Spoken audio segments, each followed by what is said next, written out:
What a beautiful garden. Thanks for sharing it with us. And the Bell County Master Gardeners invite you to the Master Garden State Conference in Belton on April 16th through the 18th for great speakers and events. And guess what? One of those speakers is joining me right now. It's Rose Eide. Welcome to the program. It's great to have you here. We're going to be talking about lavender, and Rose is with Lampasas Ridge Lavender Farm. And now you're a retired teacher from Houston. And how did you get into lavender gardening? Had to have something to do when I retired. That makes sense. It makes perfect sense. So you moved to the hill country from the Houston area, and you've put down roots, no pun intended. Your husband's a viticulturist. Yes, hopes to put a vineyard in one of these days. That's awesome. So he's taking care of the grapes, and you're tending to the lavender. Yes. How does the lavender do for you out in the hill country? It has done wonderful. We planted in 2007. I still have an acre of lavender in the ground, thriving. That's great. I get blooms every year. Never water it.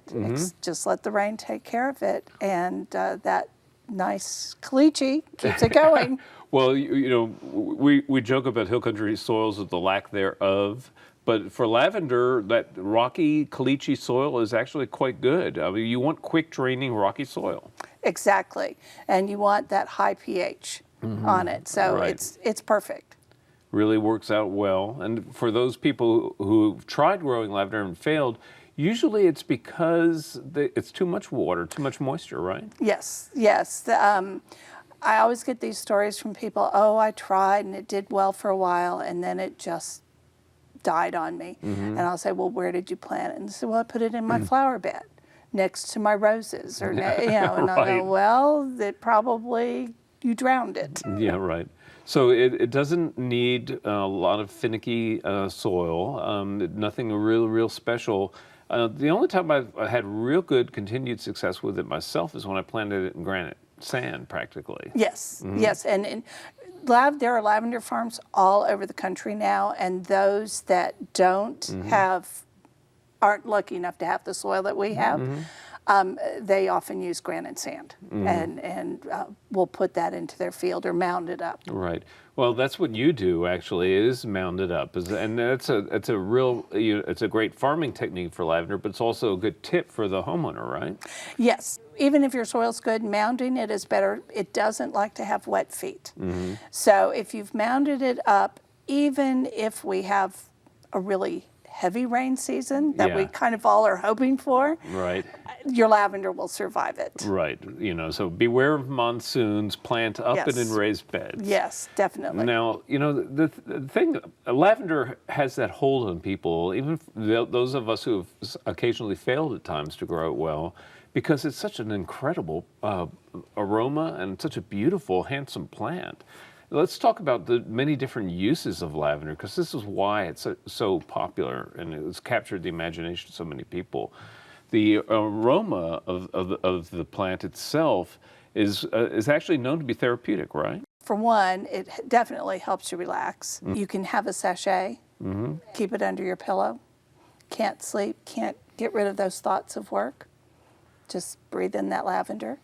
Headaches, it helps to get rid of those. Roll some of the essential oil on your temples, and before that headache really gets hold, it's gone.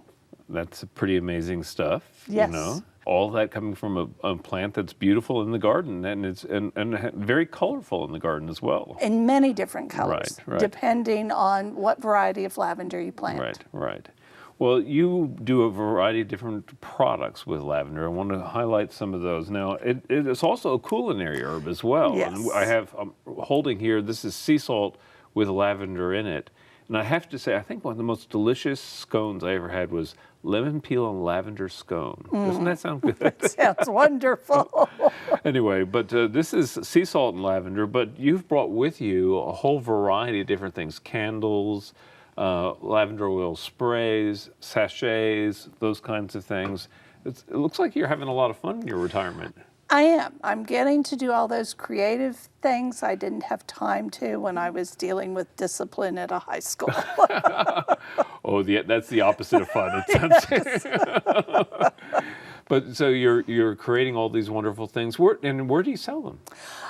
We mainly go to festivals. Like we'll be at festivals. We'll be at the Master Gardeners. We'll be at the Bluebonnet Festival. Right. We'll be Red Poppy in Georgetown. Okay. And of course the Lavender Festival in Blanco in June. So there are lots of opportunities to get out there and meet the public and share Yes. your wares. That's great. Let's go back to the field for a minute here Okay. and talk a little bit more about the care of these plants. I'm assuming, and a lot of people in the hill country worry about deer, but I'm assuming that's not an issue with the lavender. Not at all. I've watched the deer literally walk around my field. They are not interested. The Provence has a high camphor. Right. The Content. Provence lavender is a variety of lavender, right? Yeah. And the deer do not like it. Even when we've our drought years, when some of those deer-resistant plants we find out aren't quite as resistant. You're right. The lavender is.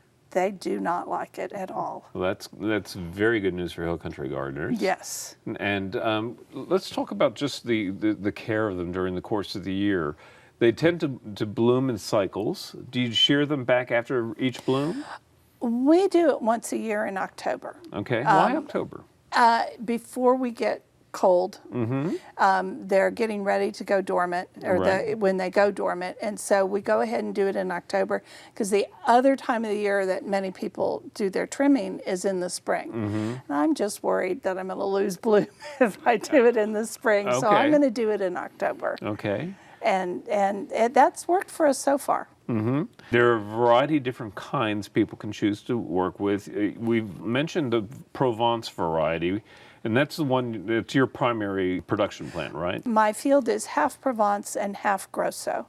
The Provence can be used for culinary and for things like sachets. The Grosso is strictly a sachet crafting one.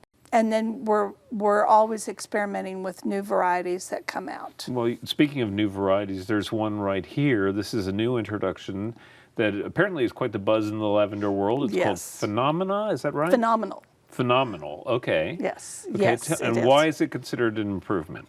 Well, this lavender can handle humid climates. Oh, that's so a the plus. South is Yeah. suddenly, we have people in Louisiana and South Carolina talking about having lavender farms. And that's not the kind of place I would think lavender No. would ever grow in. So, no, again, anything with abundant moisture. And in fact, I think that even when I planted mine in granite sand, of course, that was the year we had relentless monsoons. And so Yeah. they did not appreciate that. Are there other, one form that I found easy to work with is Spanish lavender. Yes, Spanish lavender is a great landscape plant.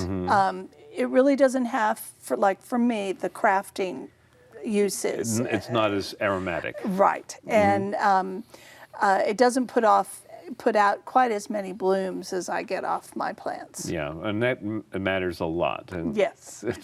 when the people come to visit, they want to see the flowers on the Yes. plants.